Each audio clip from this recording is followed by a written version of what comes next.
ரஜினிகாந்த் நடிப்பில் உருவான கூலி திரைப்படம் நேற்று திரையரங்கில் வெளிவந்தது. லோகேஷ் கனகராஜ் இப்படத்தை இயக்க நாகார்ஜுனா, சோபின் சாஹிர், ஸ்ருதி ஹாசன், சத்யராஜ் ஆகியோர் நடித்திருந்தனர்.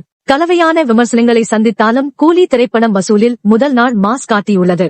ஆம், உலகளவில் முதல் நாள் ரூபாய் 155 கோடி முதல் ரூபாய் 160 கோடி வரை வசூல் செய்துள்ளது. லோகேஷ் கனகராஜின் முந்தைய படமான லியோ உலகளவில் முதல் நாள் ரூபாய் 148 கோடி வசூல் செய்திருந்தது. உலகளவில் முதல் நாள் அதிக வசூல் செய்த படமாக இதுவே இருந்த நிலையில் தற்போது அந்த சாதனையை கூலி திரைப்படம் முறியடித்துள்ளது. ஒரு பக்கம் கலவையான விமர்சனங்கள் கூலி படத்தின் மீதி வைக்கப்பட்டாலும் வசூலில் நல்ல வரவேற்பை பெற்றுள்ளது. பொறுத்திரு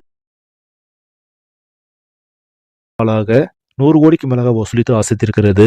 அதன்படி 2 நாட்கள் முடிவில் உலக அளவில் 255 கோடிக்கு மேலாக வசூலித்துள்ளது.